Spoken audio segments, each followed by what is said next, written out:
திருமகள் TV பல்சுவைகள் படைக்கும் பாசறை.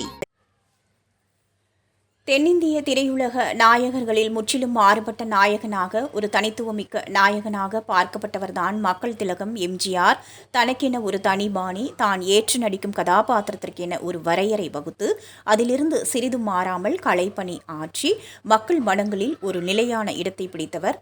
1936 முதல் 1978 வரை ஏறக்குறைய 3 தசாப்தங்களாக கலையுலகில் பயணித்து இவர் நடித்த படங்களின் எண்ணிக்கை வெறும் 136 மட்டுமே. தனது கொள்கைக்கும் இயல்புக்கும் மாறான கதாபாத்திரங்களை துணிச்சலாக நிராகரித்து பயணித்தவர். புகை, மது போன்ற தீய பழக்கங்கள் தனது படங்களில் இடம்பெறாத வண்ணம் பார்த்து கொள்வதில் மிகுந்த சிரத்தை எடுத்துக்கொள்வதோடு, நல்லவனாக, வல்லவனாக, ஏழை பங்காளனாக, பெண்களின் காவலனாக என கலையுலகில் தான் உள்ளவரை தனது கதாபாத்திரத்தின் தன்மை மாறாமல் பயணித்து வெற்றி கண்டவர்.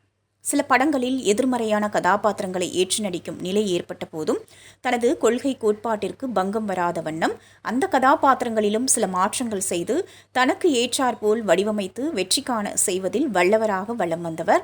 அவ்வாறு எம்ஜிஆர் எதிர்மறை கதாபாத்திரம் ஏற்று நடித்து மாபெரும் வெற்றி பெற்ற குடியிருந்த கோயில், ஒளி விளக்கு போன்ற திரைப்படங்களின் வரிசையில் வெளிவந்த மற்றொரு வெற்றி திரைப்படம்தான் நினைத்ததை முடிப்பவன்.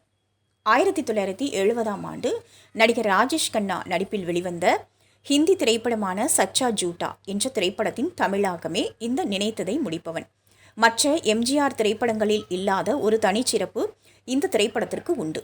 எம்ஜிஆர் திரைப்படங்களின் பிரதான வில்லன்களாக அறியப்பட்ட எம்என் நம்பியார், எஸ்ஏ அசோகன் போன்றோரெல்லாம் இந்த திரைப்படத்தில் காவல்துறை அதிகாரிகளாக நேர்மறை கதாபாத்திரங்களை ஏற்று நடித்திருக்க, வைரக்கொள்ளையனாக, கொள்ளைக்கூட்ட தலைவனாக பிரதான வில்லன் கதாபாத்திரம் ஏற்று நடித்திருப்பார் எம்ஜிஆர். மெல்லிசை மன்னர் MS விஸ்வநாதனின் இசையில் பாடல்கள் அனைத்தும் சூப்பர் டூப்பர் ஹிட் அடித்திருந்தது. இதில் இடம்பெற்றிருந்த பாடல்களில் ஒன்றை கவியரசர் கண்ணதாசன் எழுதியும் திருப்தி அடையாத எம்ஜிஆர் கவிஞர் மருதகாசியை வரவழைத்து எழுத செய்திருந்தார். கண்ணை நம்பாதே உன்னை ஏமாற்றும் என்ற கவிஞர் மருதகாசியின் அந்த பாடல் ரசிகர்கள் மத்தியிலும் பெரும் வரவேற்பினை பெற்றது. கடவுள் என்னும் முதலாளி கண்டெடுத்த தொழிலாளி விவசாயி என்ற பாடலை எம்ஜிஆருக்காக விவசாயி திரைப்படத்தில் எழுதியிருந்த கவிஞர் மருதகாசி வெகு நீண்ட இடைவெளிக்கு பின் எம்ஜிஆருக்காக எழுதிய பாடலாகவும் இந்த பாடல் அமைந்திருந்தது. 1972ஆம் ஆண்டு தான் சார்ந்திருந்த திமுகவிலிருந்து விலகி அதிமுக என்ற புதிய அரசியல் கட்சி ஒன்றை ஆரம்பித்த 3வது ஆண்டில் வெளிவந்த இந்த திரைப்படத்தின் டைட்டிலில் தனது கட்சியின் சின்னமான இரட்டை இலை சின்னத்தை இடம்பெற செய்திருப்பார். படத்தில் வரும் பூமழை தூவி வசந்தங்கள் வாழ்த்த என்ற பாடலில் என் அண்ணாவை எந்நாளும் என் உள்ளம் மறவாது என்றாகும் விதமல்லவா என்று தனது வழிகாட்டியான அண்ணாதுரையை நினைவு கூறுவது தனது திரைப்படங்களின் வாயிலாக கட்சியை வளர்த்தெடுக்கும் உத்தியையும் சரியாக செய்திருப்பார் எம்ஜிஆர்.